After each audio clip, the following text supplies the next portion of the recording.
Que Dieu vous bénisse. Alléluia. Nous sommes dans sa présence parce que nous l'aimons. Amen. Et je bénis Dieu pour la vie de chaque personne en ce lieu. Alléluia.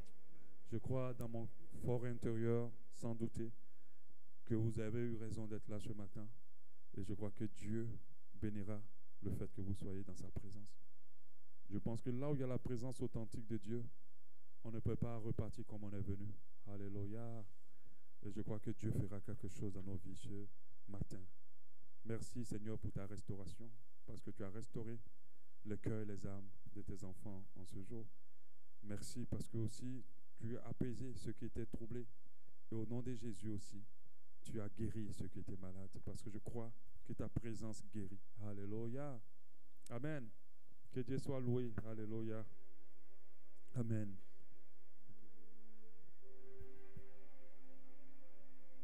Alléluia. On va continuer notre série d'enseignements que nous avons commencé dimanche passé. Alléluia. Ah, super. C'est bon. C'est bon. Alléluia. C'est super. Super. Alléluia. On va continuer. C'est vrai que c'est un enseignement, comment je peux le qualifier, qui n'est pas très en vogue, ça c'est sûr. Et c'est un enseignement qui dérange un peu parce que on est dans une saison de l'Église, une saison qui est nommée la fin des temps. Et dans cette saison, il y a beaucoup de choses qui se passent. Et si nous n'avons pas le discernement, nous allons suivre la foule et nous allons nous égarer de ce qui est juste devant Dieu. Alléluia. Ce n'est pas parce que tout le monde le fait que c'est de Dieu. Ça, il faut le retenir déjà. Et puis, ce n'est pas parce que ça marche que c'est de Dieu. Sinon, beaucoup n'adoreront pas le diable, parce que beaucoup de choses marchent avec le diable, mais elles ne sont pas du tout de Dieu. Alléluia. Donc, faites très attention. Faites très attention. Faites très, très attention. C'est pour cela que moi, comme je le dis, ce ministère Abba Shalom a une vision claire. C'est vrai qu'on parle d'amour, parce que Abba veut dire amour et Shalom veut dire la paix de Dieu. C'est vrai qu'on veut transmettre ces deux choses importantes aux gens, mais on veut que l'Église soit préparée pour le retour du Seigneur. Voilà notre fardeau. On sait que toutes ces choses sur cette terre, on les laissera. Et puis, on se présentera à Dieu tel qu'on est. Parce que, selon les principes du royaume, la valeur d'une personne n'est pas conditionnée par ce qu'elle possède. Elle est conditionnée par ce qu'elle est. Et ce qui nous définit, c'est l'état de nos cœurs. Et c'est pour ça que Dieu regarde au cœur. Et c'est pour cela que ceux qui sont convertis passent par la circoncision du cœur. Alléluia. C'est un message que j'ai reçu pendant un temps de retraite récemment. Je crois que c'était la semaine passée. Ou je suis passé, je ne sais plus. Et Dieu m'a dit, parle de ça. Il dit, ah Seigneur, c'est des messages appalables. C'est des messages, quand tu les sors, de toute façon, on ne va jamais t'inviter quelque part. Parce que ce n'est pas ce qu'on enseigne. Ce n'est pas des messages qui permettent de gagner de l'argent. Ce n'est pas des messages qui permettent d'être célèbre. Ce n'est pas des messages qui nous permettent d'avoir un grand ministère.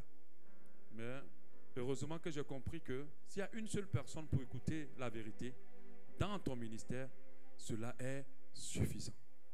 S'il n'y a qu'une seule personne pour écouter la vérité, cela est suffisant.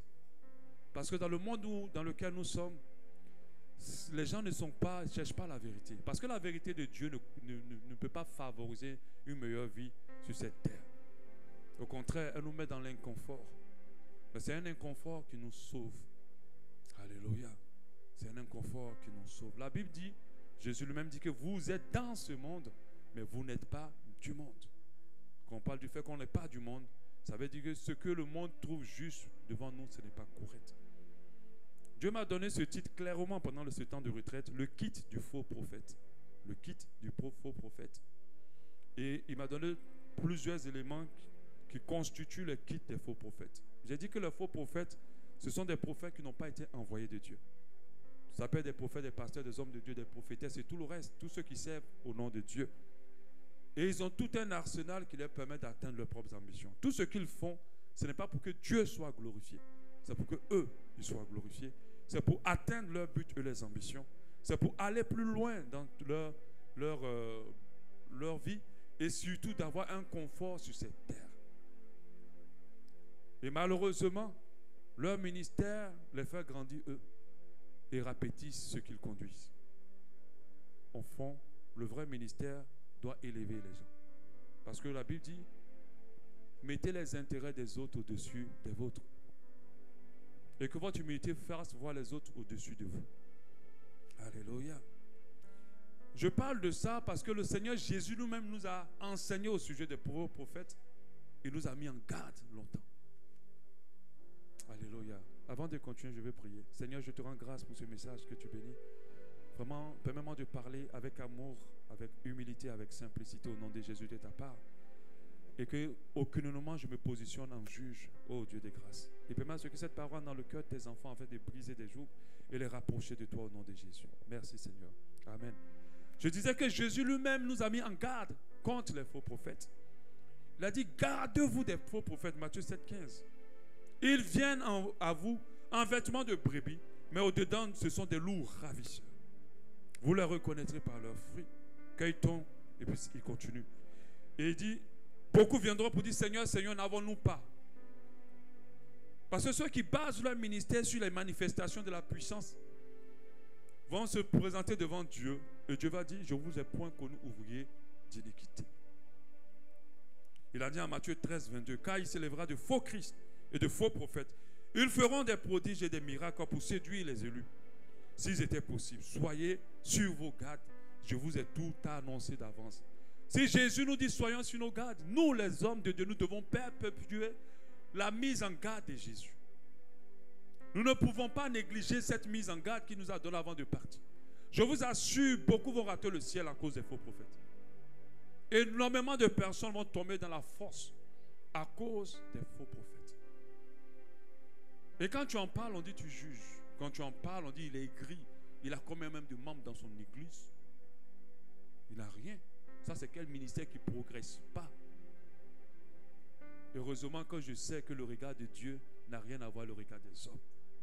Heureusement que je sais ça. Je peux voir un ministère de 20 personnes. Et puis parmi ces 20 personnes, il y a un ministre du Seigneur qui va amener des millions de personnes à Christ.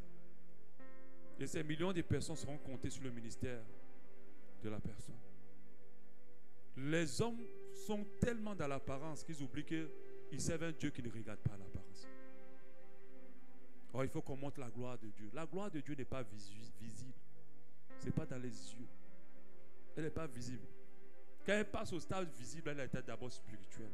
Il y a quelque chose de glorieux d'abord qui s'est passé. Ce que les hommes pensent être glorieux ne sont pas glorieux devant les yeux de Dieu. Parce qu'à chaque fois que nous avons la même pensée que les gens du monde, alors nous sommes en train de penser comme les gens du monde.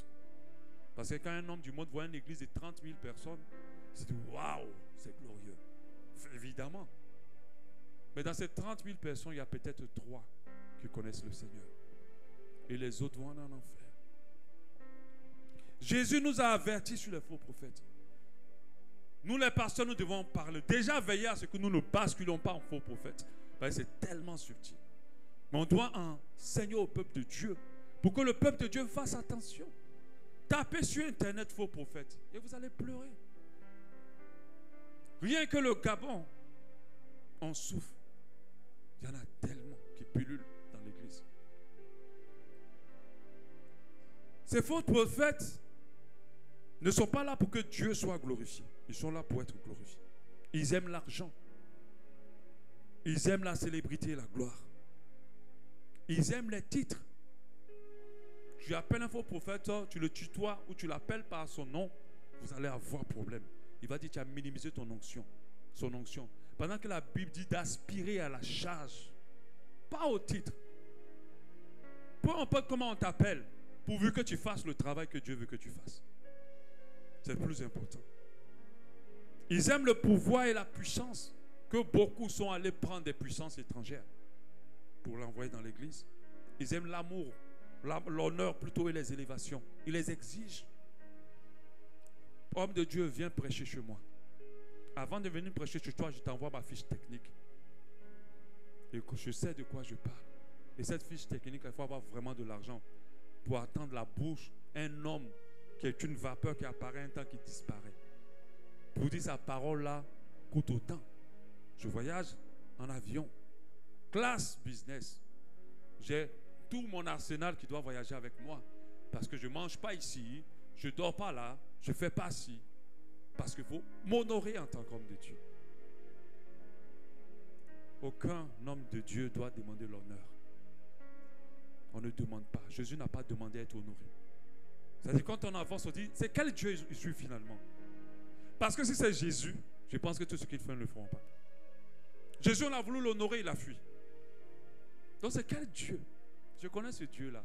Il s'appelle Satan. Lui, à cause de l'honneur, il a voulu valser le Dieu qu'il a créé. Lui, je le connais. Satan aime les honneurs. Satan aime être vu. Satan aime l'argent. Satan aime la gloire. Satan aime tout ça. C'est les choses même qu'il a proposées à Jésus. Et puis Jésus a refusé. Les honneurs, les élévations. Ils sont beaucoup attachés aux choses de la terre. Regardez les voitures qu'ils achètent. Regardez les vêtements qu'ils portent. Regardez les montres qu'ils portent. Mais comment on peut regarder les enfants de Dieu et ne pas pouvoir les distinguer des enfants du diable? En fait, la réalité, c'est qu'ils sont pareils. Au sein de l'église, il y a le blé et il y a l'ivraie. Donc faites très attention.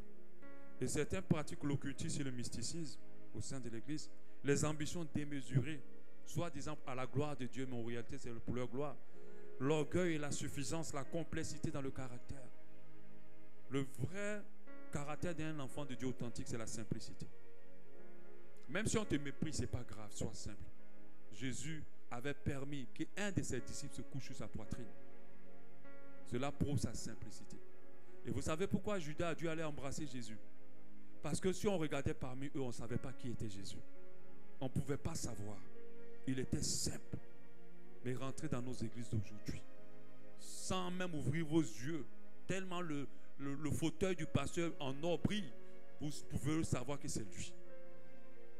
Il fallait que Judas montre la bonne personne, sinon on n'aurait pas su qui il était. Parce qu'il était confondu parmi eux. Et il avait autorisé que l'un d'eux se couche sur sa poitrine. Sa simplicité. Mais quand il devait prêcher avec autorité, cela n'enlevait rien à son autorité. J'avais un de mes TikTok que je disais, là où il y a la puissance de Dieu, c'est dans l'humilité, dans la simplicité. Méfiez-vous des gens simples. Ne touchez pas à la vie des gens humbles. Méfiez-vous. Amen. Ils n'ont pas besoin de vous maudire, mais vous avez touché à quelque chose de dangereux. Amen. J'espère que la parole passe. Hein? Ça passe, non? L'exploitation des brebis pour se réaliser. Pendant que le Seigneur a dit, le plus grand parmi vous doit être le serviteur des autres. Mais on prend les brebis pour être à nos services. Notre service. Tu vas voir cette dame qui n'a même plus le temps pour son mari. Mais elle a le temps pour l'homme de Dieu. Elle va cuisiner, elle va nettoyer, elle va le nettoyer chez lui, elle va nettoyer ici. Non. C'est pour ça que Jésus a attaché sa robe sur lui. Et il a nettoyé tous les pieds. Pour dire que c'est moi qui dois vous servir. Toi, un homme de Dieu, tu ne peux pas jeter la nourriture dans ta bouche pendant que tu n'es pas convaincu que tout ce que tu conduis ont mangé. Qu'est-ce que le berger fait? Il les fait manger d'abord. Quand ils ont mangé, il les donne à boire. Après, il les range et il cherche à manger. Mais c'est l'inverse. On prend tous ces gens dans l'église pour être à notre service. C'est dangereux. Je ne dis pas qu'il ne faut pas être à disposition d'un homme de Dieu. Mais cela doit venir de vous. Pas de lui. Alléluia. Et il doit comprendre que c'est lui qui doit servir. Les apparences extravagantes. Des fois, quand je vois les tenues qu'il porte, je me dis, il écoute où? Des fois, quand je vois les marques qu'il porte, des marques qui ont été créées par des homosexuels. Mais ce n'est pas grave que vous les portiez. Mais vous ne pouvez pas brandir les logos de ces personnes-là sur vous. Quand on porte les 2 GG. Quand j'étais en train de penser à ça, le Seigneur, GG, vous savez que c'est des homosexuels. Et ces 2 G sont imbriqués. Il me disait garçon avec garçon. Et tu vois, maman pasteur te tape ça au milieu ici, avec sa robe.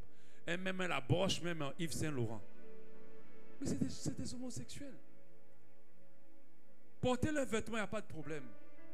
Mais ne pouvez pas. C'est le monde qui veut qu'on sache qu'est-ce qu'il a porté. Il veut que tu connaisses la griffe de ce qu'il a porté. Pour la gloire de qui? Des hommes. C'est-à-dire qu'ils sont habillés d'une manière où on ne voit plus Dieu. On est impressionné par eux.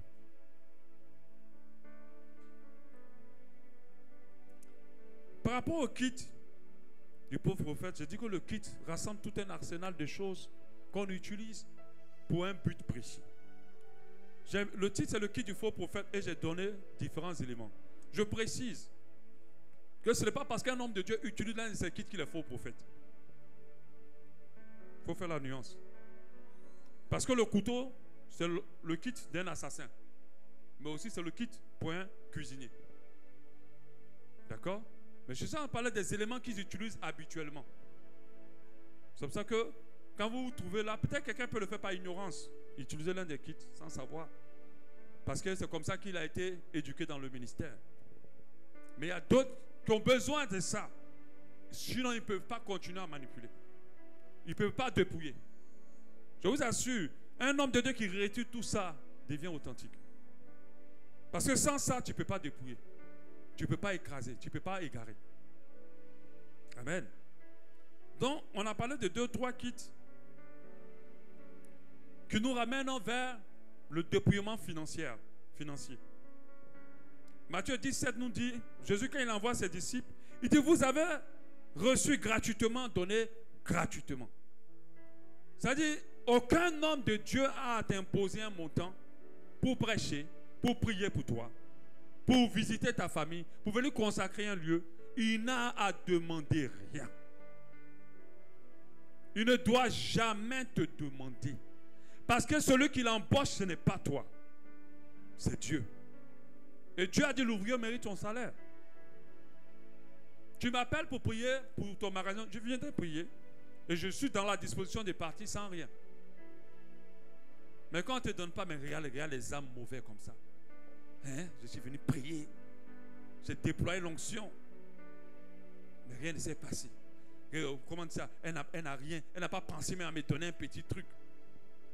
Là, tu es en train de vendre l'onction. Si tu n'as pas payé l'onction quelque part, pourquoi tu vas le vendre? Et tous ces kits-là, c'est le dépouillement.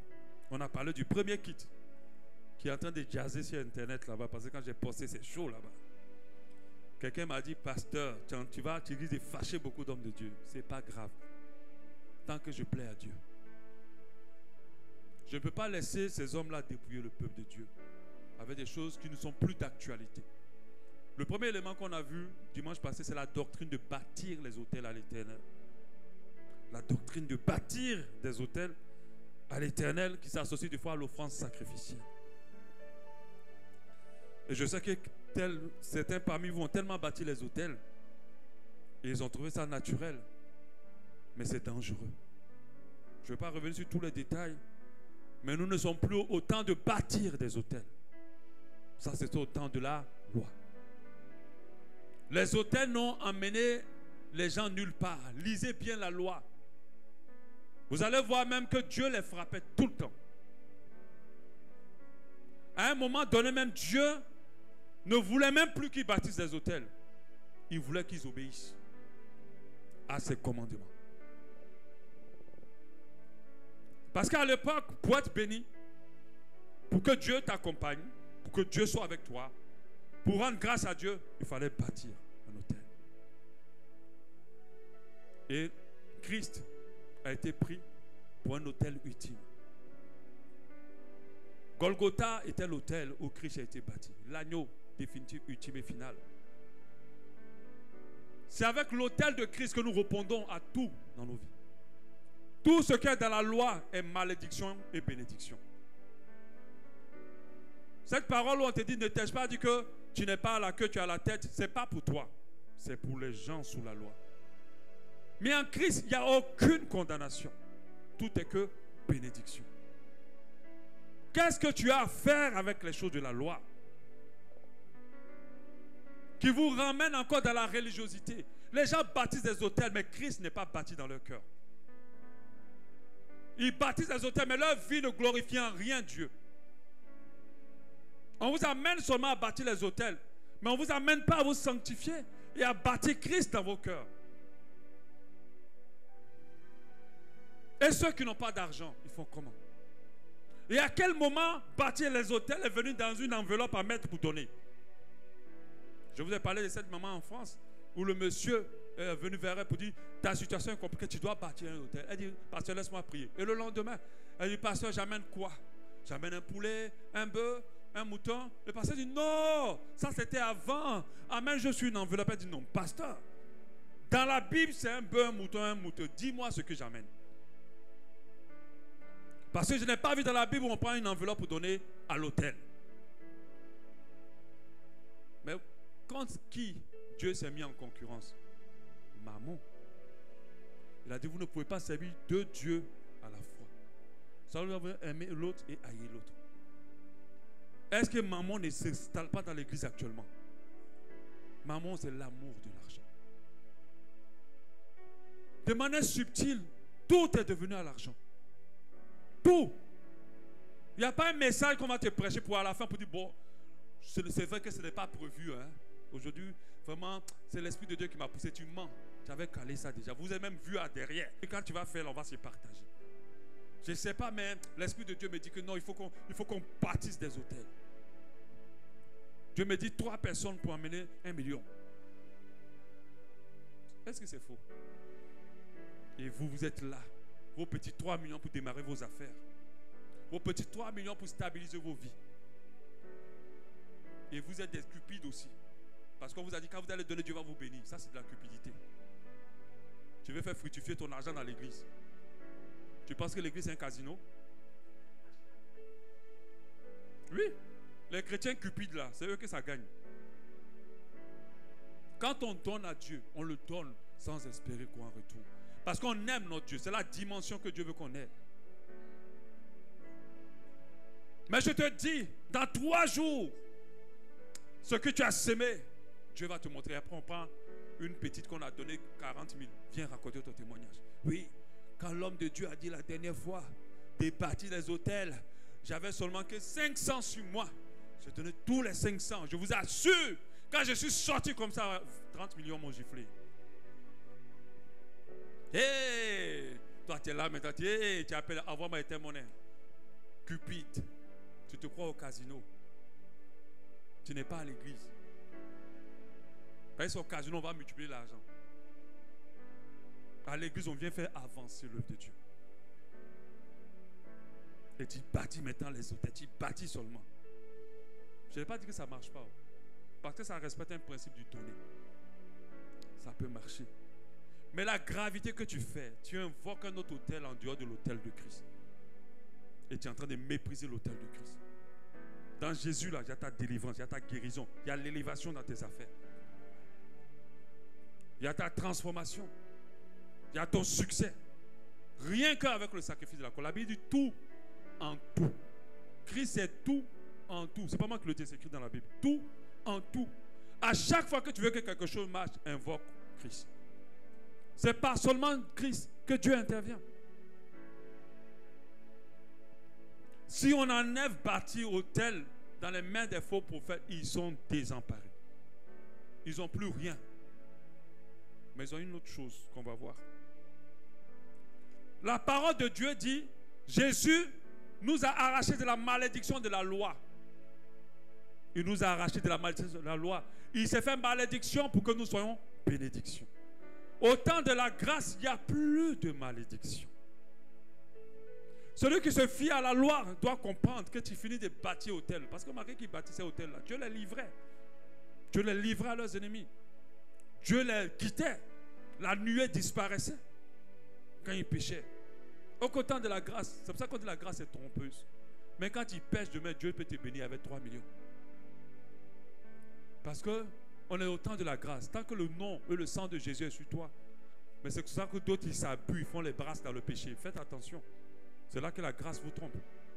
Parce qu'au temps de la loi, quand c'est pas bon à Dieu, il te frappe tout de suite. Il te frappe tout de suite. Et d'autres n'ont pas compris ça. La grâce est trompeuse. Quand nous faisons ça, nous régnons le sacrifice à la croix. Qui est tout en tout. On n'a pas besoin de quelque chose en plus. On n'a besoin de rien. Observez le ministère de Jésus. Observez le ministère des apôtres. Ils n'ont demandé à personne de bâtir un hôtel. Ils ont donné gratuitement la puissance qu'ils avaient. Elle était même plus authentique que ce qu'on a aujourd'hui. Les puissances trafiquées comme ça, les puissances de sorciers. Et pour faire bâtir des hôtels aux gens. Mais la puissance que vous avez était haute, c'était pur. Ça venait de la source. Mais ils ne prenaient rien.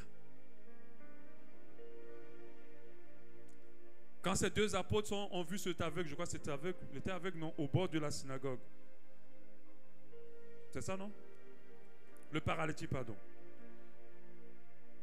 Ils se sont dit, on n'a rien. Mais ils n'ont pas dit, parti au tel. Et puis après, non, ils ont dit, on n'a rien, mais ce qu'on a, lève-toi et marche. Quand ils ont fini, ils sont plus occupés de lui. Après, ils l'ont vu en train de louer Dieu. Je vous assure, ce que je suis en train de vous dire est salutaire pour vous. N'arrivez pas devant le ciel. Et puis Jésus va dire, mais je ne te connais pas. Tu as passé ton temps à battre au tel. Parce que le danger dedans, c'est que ça ne te permet pas de te consacrer. Et de te consacrer sur ton obéissance à Dieu. Nous qui savons que battre au tel, ce n'est rien là. On veille parce qu'on sait que si on pêche, ce n'est pas bon. On veut être en face tout le temps avec Dieu. On se consacre, on se bat. Parce que c'est nos péchés qui nous séparent de Dieu. Amen. La deuxième doctrine qu'ils utilisent beaucoup, qui a une nuance de l'autre, c'est tisser une alliance avec Dieu. Ça fait partie aussi, parce que les gens bâtissent des hôtels pour tisser une alliance avec Dieu. S'ils t'ont pas demandé de bâtir un hôtel, ils vont dire, pour que ça marche, tu es en train de bâtir, l'entreprise t'a pris, il faut tisser une alliance avec Dieu. Voilà. Ton premier salaire là, il faut venir m'offrir ça. Donc tu prends. Si c'est 3 millions, tu ramasses, tu donnes. Tisser une alliance avec Dieu.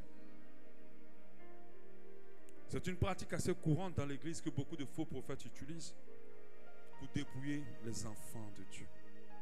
Et inconsciemment, maintient les enfants de Dieu dans les pratiques de la loi. Après avoir eu accès à la grâce. La seule alliance qui nous lie à Dieu, c'est l'alliance au travers du sacrifice à la croix. Dans cette alliance, il y a tout. Et il y a tout. Quand tu pars dans un boulot, cette alliance parle. Quand tu vas dans une affaire, cette alliance parle. Elle parle partout où tu vas. Et c'est celle-là que Dieu lui-même a tissée avec nous, avec quiconque croit. Alléluia. La parole de Dieu nous dit en Matthieu 26, 27, Jésus, il prit une coupe et après avoir rendu grâce, il la leur donna en disant, buvez-en tous, car ceci est mon sang, le sang de l'alliance. Il est répandu pour plusieurs, pour la rémission des péchés. J'avais expliqué dimanche passé que bâtir hôtel avec l'argent, même si on rentrait dans le cadre de la loi, était faux. Parce que sur un hôtel, il faut qu'il y ait un sacrifice vivant. Vivant. Et il faut que le sang coule pour qu'il y ait une alliance. C'est ce que les sorciers font toujours. Parce qu'ils ne peuvent pas invoquer l'autel de Christ.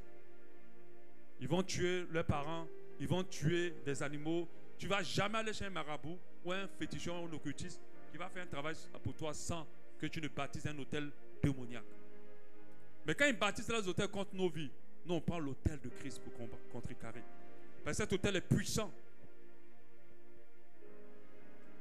En général, dans l'Ancien Testament, l'homme n'avait pas pour habitude, quand vous lisez l'Ancien Testament, les hommes ne tissaient pas d'alliance avec Dieu.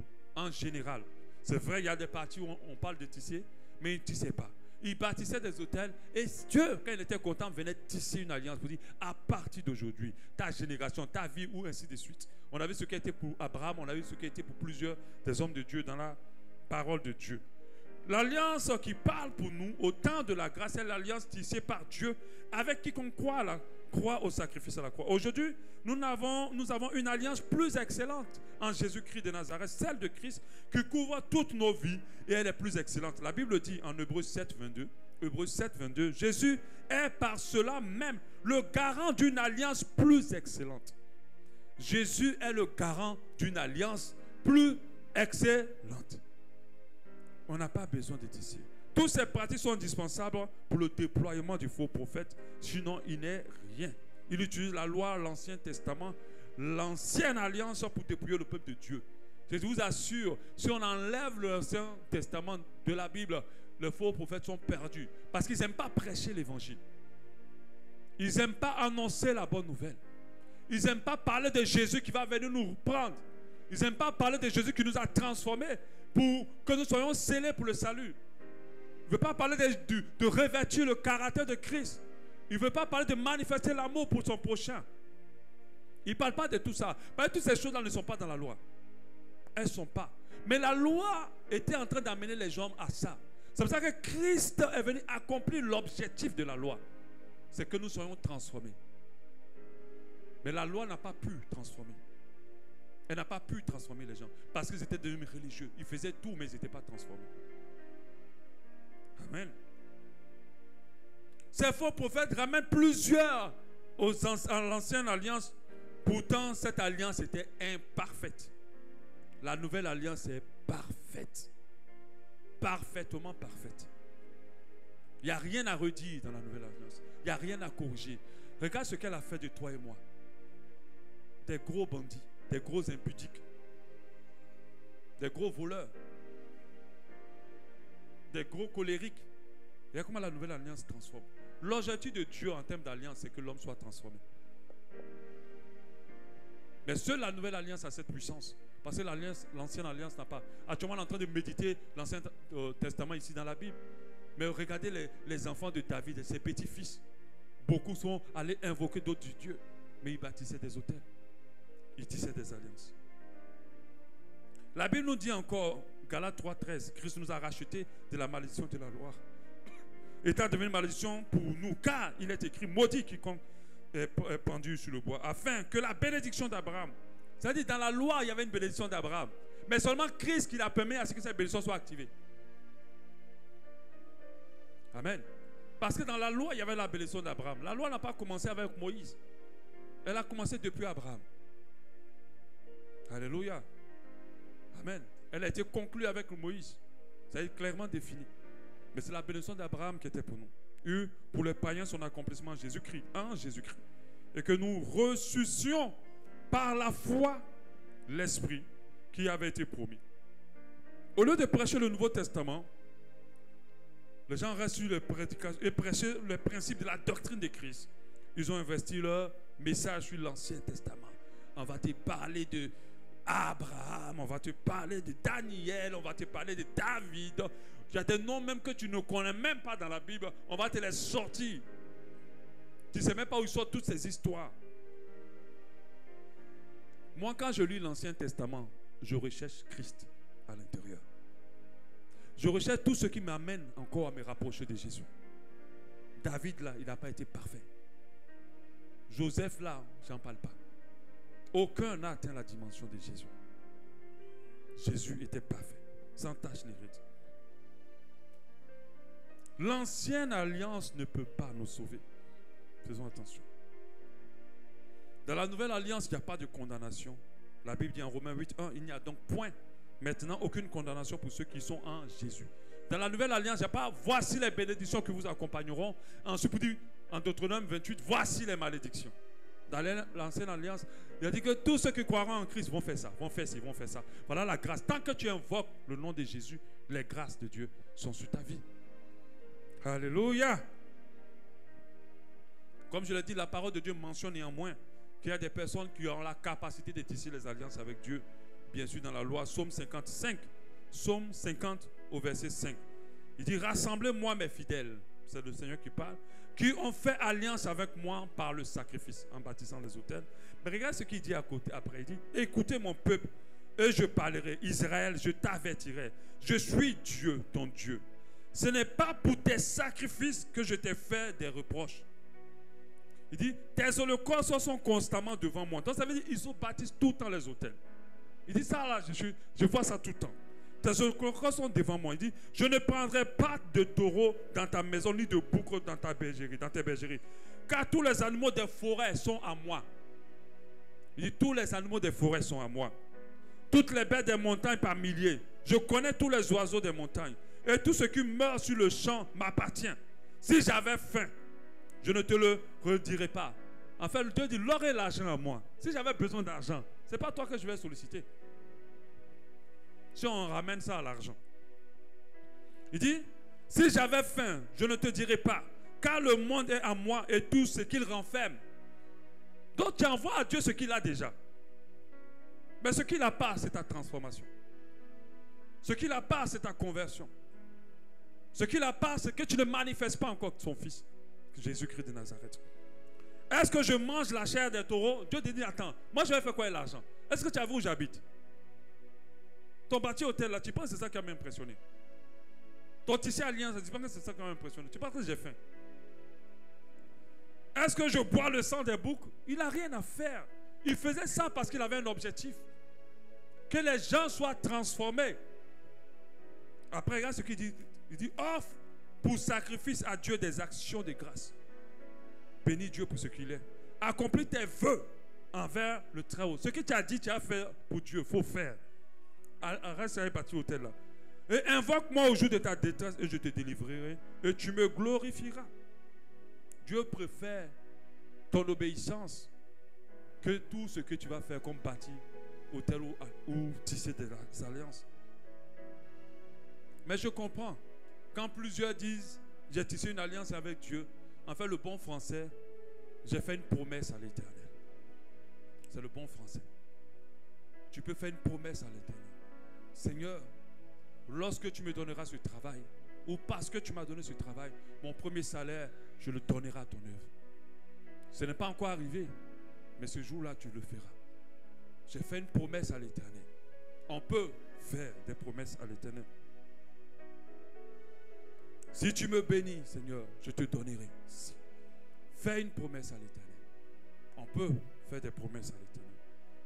On a vu comment, au niveau de Samuel 1, Samuel 1, la servante, je crois que c'est Anne, a fait cette promesse à Dieu.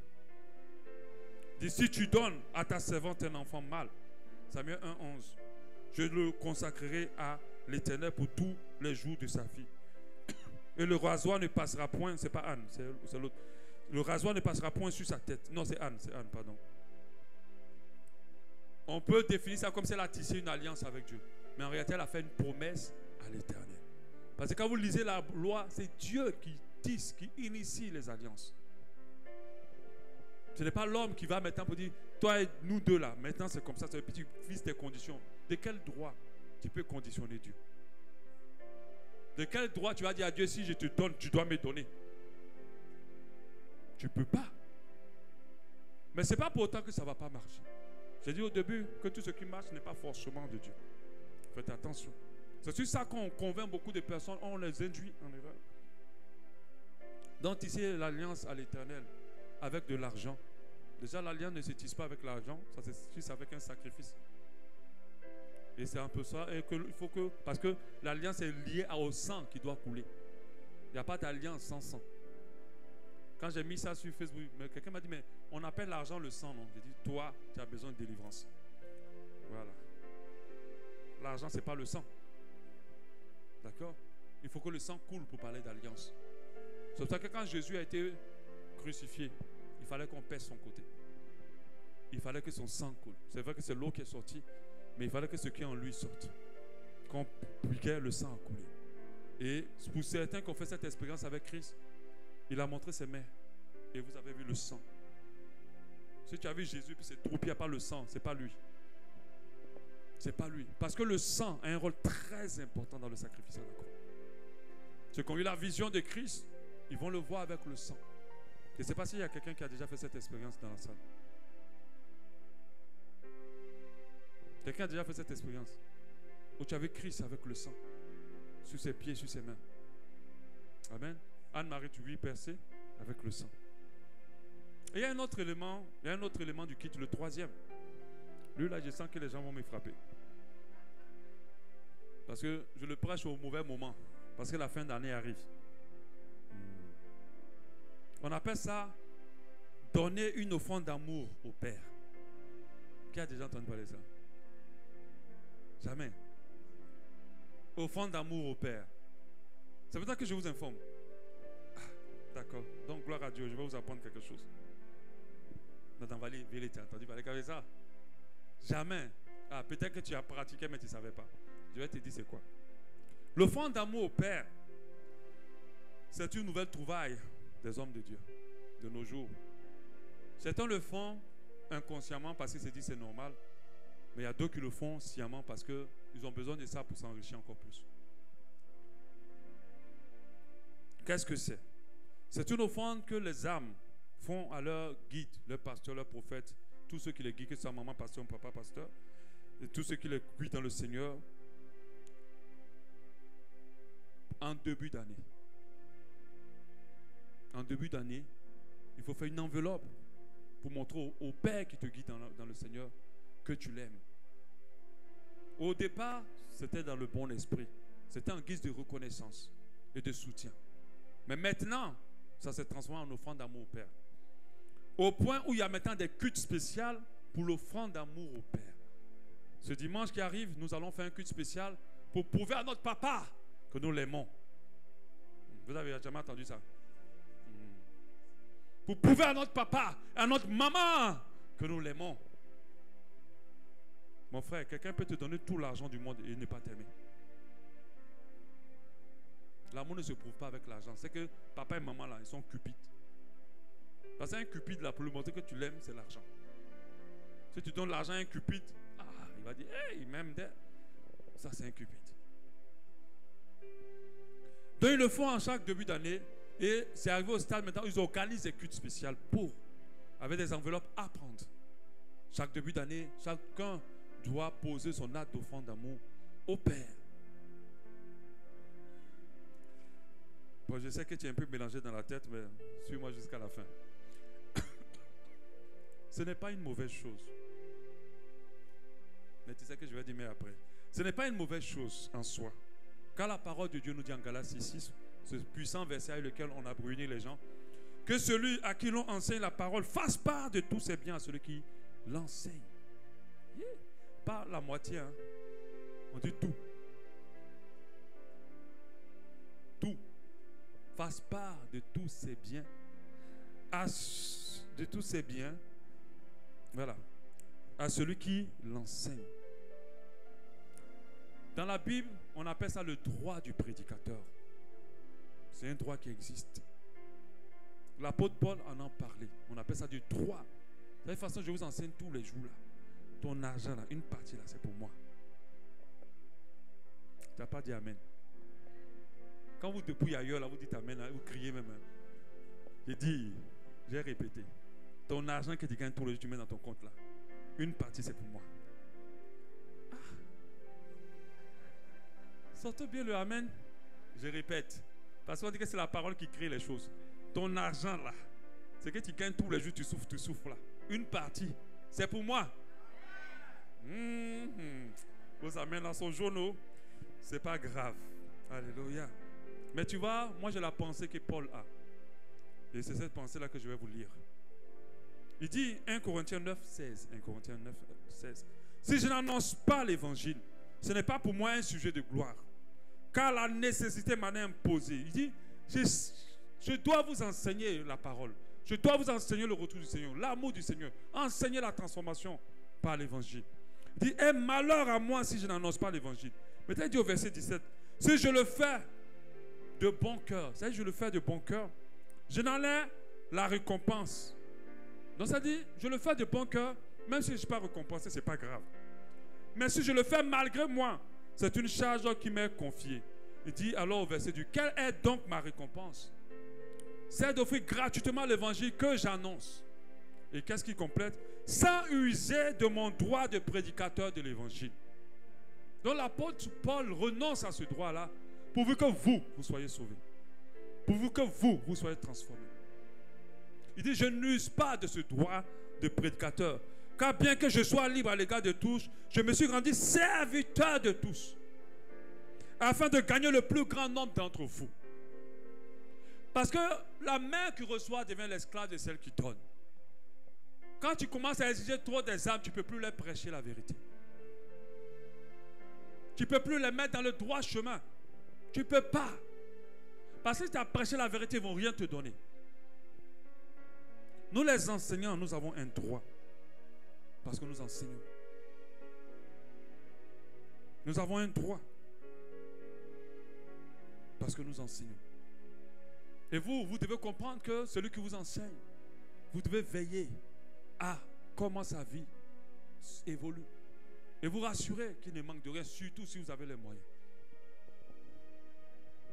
Mais ce n'est pas parce qu'on ne demande pas qu'on n'a pas besoin.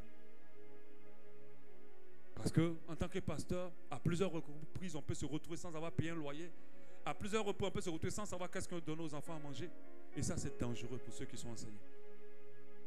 Mais ce n'est pas à moi de le demander. Et c'est ça le bémol dans leur attitude. Les âmes doivent donner librement, comme ils ont résolu, comme ils ont convenu, selon la sensibilité de leur cœur. Un homme de Dieu ne doit jamais demander à une âme.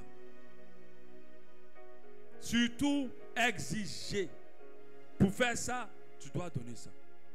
Il peut arriver que tu puisses être coincé et tu sais qu'il y a une personne de qui ça peut aller, qui a une certaine maturité, parce qu'on ne demande pas l'argent à tout le monde. Tu dis, ah, c'est vraiment chaud actuellement en tant que pasteur.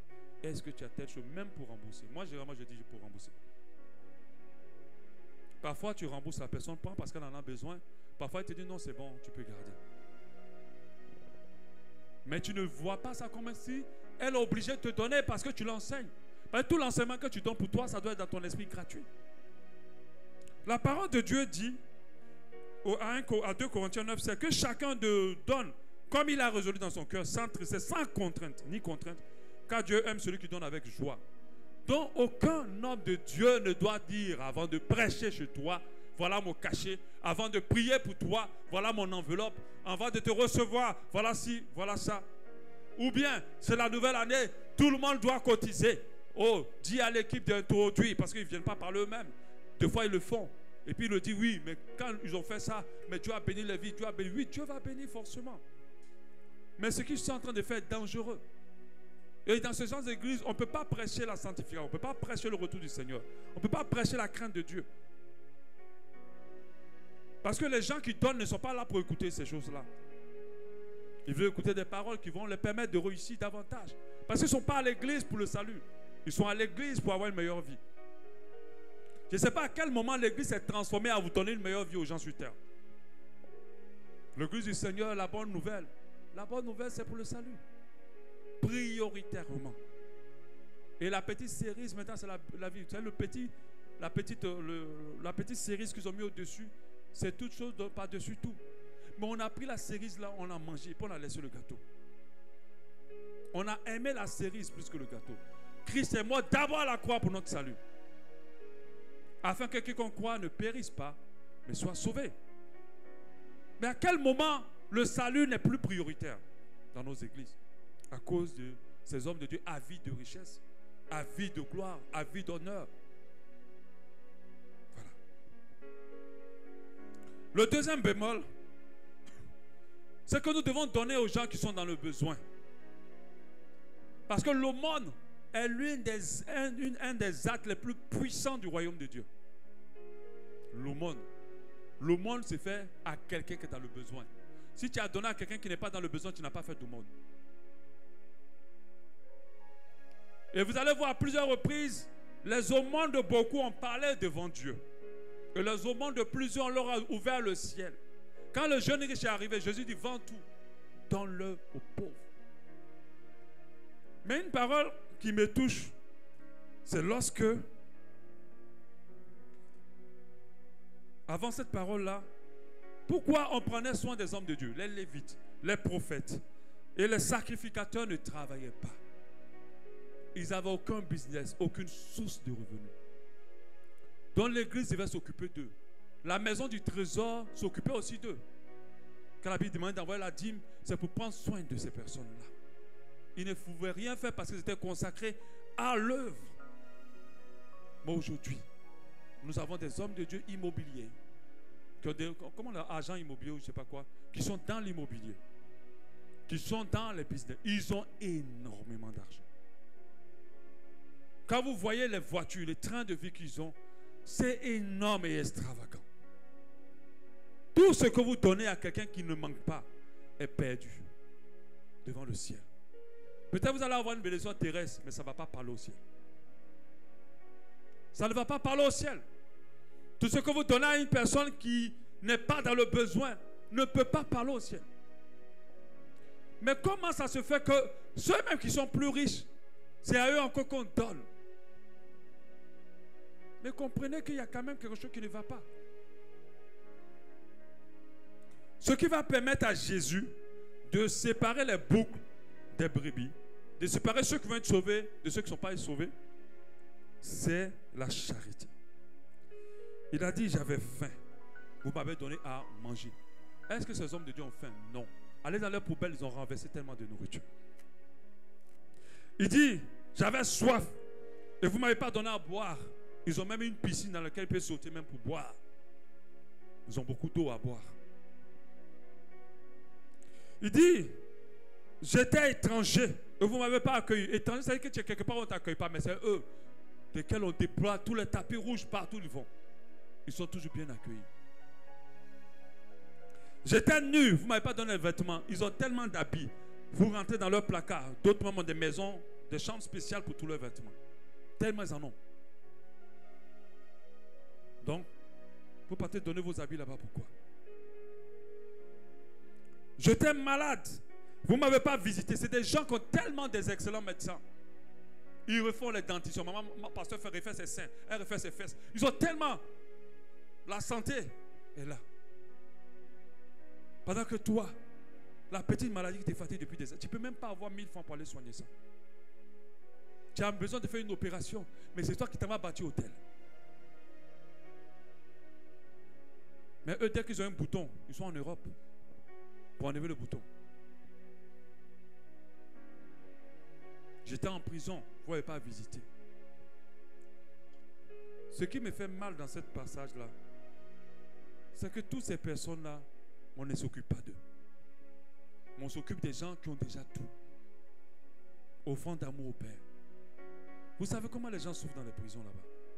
Vous savez comment les gens souffrent dans les hôpitaux et ne peuvent pas payer les factures? Il y a des gens qui on laisse perfusion sur eux parce qu'ils n'ont pas encore payé facture. Ton offrande d'amour 200 000 que tu as donné au Père là. Si tu rentres dans un hôpital pour payer l'ordonnance de quelqu'un, je t'assure, c'est inscrit au ciel.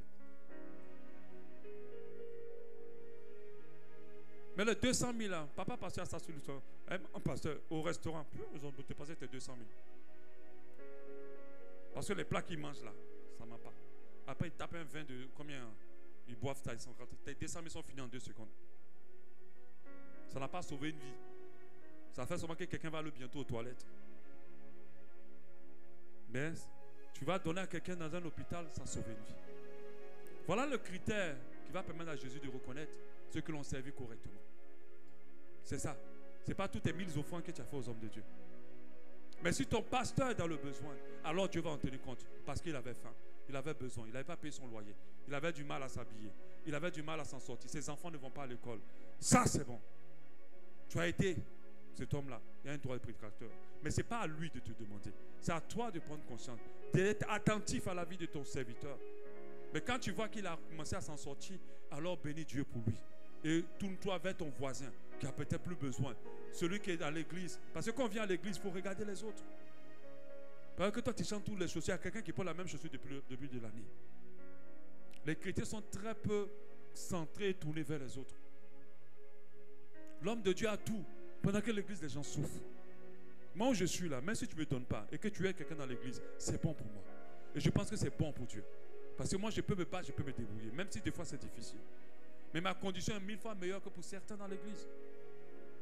Il y a des gens qui ne savent même pas où dormir. Alléluia. L'offrande d'amour au Père, c'est sorti où? C'est sorti où? Et ce n'est pas d'un esprit parfois. Avant, c'était par reconnaissance qu'on le faisait. Vraiment, cet homme de Dieu, Dieu l'a utilisé pour ma vie. Je fais une offrande, je donne. Mais maintenant, ce n'est pas cupidité. Là, mon année va être bénie. Faites attention. La vraie bénédiction se trouve auprès de ceux qui sont dans le besoin. Lisez la Bible, vous allez voir combien de reprises Jésus revient sur l'aumône. Lisez la Bible, vous allez voir, c'est-à-dire l'aumône même est plus puissant que la dîme. L'aumône est plus puissant que les offrandes simples. Ce qui fait que dans l'église, vos offrandes parlent. C'est parce que quand l'église, on l'utilise pour aider les gens dans le besoin. On l'utilise pour permettre à ce que l'église continue, pour que les gens attendent l'évangile. Parce que si l'église n'a pas d'argent, on ferme. C'est pour ça que Dieu se souvient de vous. Au ciel, va seulement s'emmagasiner dans notre compte bancaire, ce que je viens de lire. Et vous allez voir une partie, il va dire, amassez-vous des trésors dans le ciel. Parce que ça commence c'est par là que le verset commence. Oui, c'est là. Non, c'est pas là. Un autre. Il vous dit, amassez-vous des trésors dans le ciel. La seule manière d'amasser des trésors dans le ciel, c'est ça. Luc 12, 32. Ne crains point, petit troupeau, car votre Dieu a trouvé bon de vous donner le royaume. Vendez ce que vous possédez, donnez-les en aumône. Faites des bourses qui ne s'usent point, un trésor inépuisable dans les cieux, où le voleur n'approche point, où la terre ne détruit point. Quand tu fais l'aumône, le ciel emmagasine des richesses pour toi. J'aimerais encourager quelqu'un à ouvrir les yeux sur ceux qui sont dans le besoin. Si Dieu t'a donné les moyens, si en début d'année tu veux poser un acte, regarde ceux qui sont dans le besoin. Si ton pasteur, tu sens qu'il est dans le besoin, que tu peux l'aider, alors c'est une bonne chose. Parce que si tu l'aides, alors c'est une bonne chose.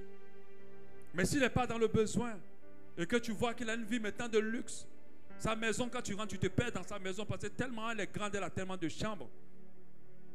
Et c'est toi qui lui donnes encore tes miettes, qui va aller juste manger au restaurant. Faites attention. S'il a des problèmes, c'est qu'il a mis sa vie dans une dimension. La Bible nous dit de ne pas s'embarrasser avec les choses de la terre. De vivre le plus simplement possible. Et notre surplus qui puisse aider les gens dans le besoin. Si tu payes une maison de 3 millions chaque mois, je ne refuse pas. Mais cela ne peut pas glorifier Dieu. Oh, Jésus, avec une tunique qui n'avait pas de fil. Jésus était riche. Jésus n'était pas riche. Sur la terre, il n'avait pas de richesse. Tu penses que le diable va lui proposer la gloire et la richesse de la terre s'il en avait? La Bible dit il s'est dépouillé. Ça dit il est venu sans pas sa richesse d'en haut pour l'amener. Alléluia.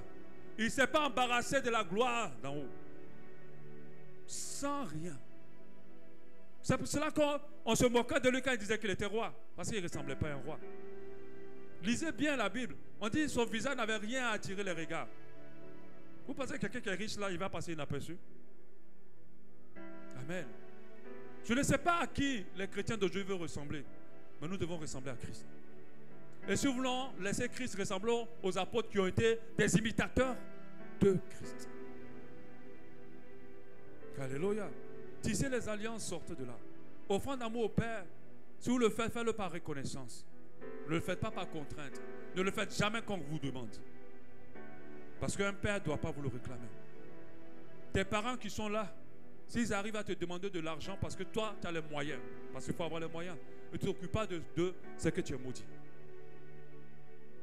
C'est que toi, tu es maudit. Parce que quand tu as les moyens, tes parents n'ont pas besoin de te demander les moyens, de l'argent. Toi, naturellement, tu vas mettre des dispositions pour les envoyer de l'argent assez couramment. Veillez à ce qu'ils ne soient jamais dans le besoin. Alléluia. Mais si tu n'as pas et que tu en as un peu pour ta petite famille, tu ne peux pas prendre ça pour donner à tes parents. Parce que ta famille prioritaire, c'est là où tu es le chef. Ou là où tu es la mère. Alléluia. Si tes enfants ne mangent pas, tu t'en sors pas. Alléluia. Je réitère, ce n'est pas une parole pour juger.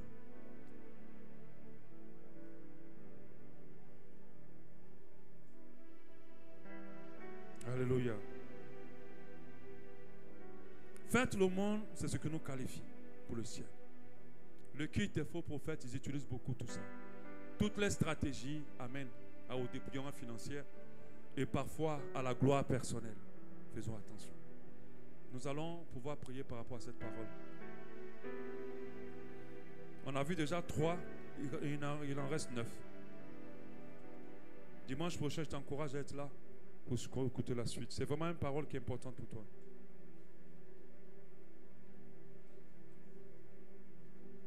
Prions par rapport à ça.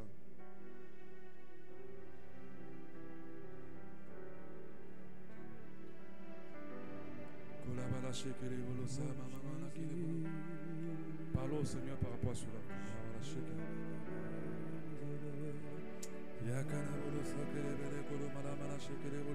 Que le Seigneur nous délivre de ces choses-là. Qu'il nous apprenne, dis à Dieu, apprends-moi à réaliser la valeur et l'ampleur du sacrifice à la croix. Je pense que si on ne réalise pas l'ampleur du sacrifice à la croix, on peut être embarqué par tout ça. Le sacrifice à la croix est quelque chose de puissant. Je veux être comme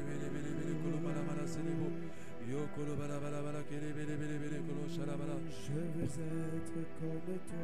Prions pour cela.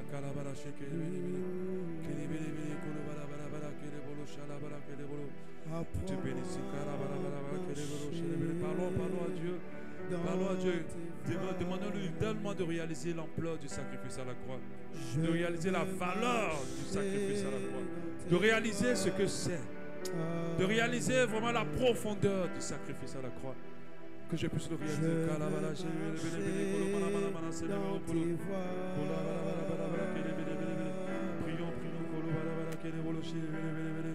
Prions.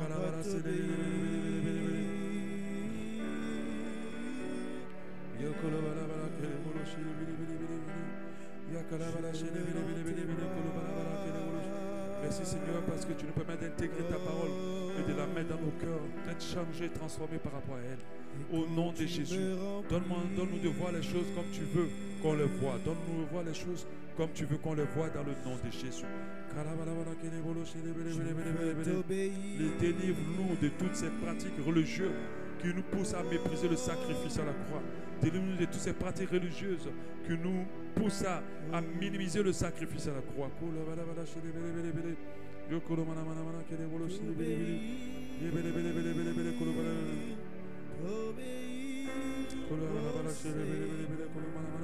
Parle à ton Dieu vraiment, parle-lui.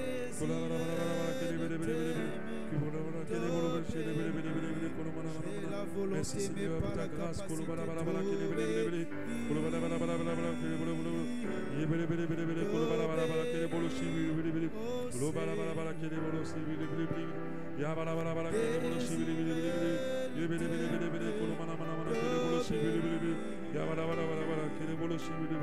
Seigneur parce que tu nous pousses à chercher ce qui te glorifie, à nous préparer pour le retour, le retour de l'agneau,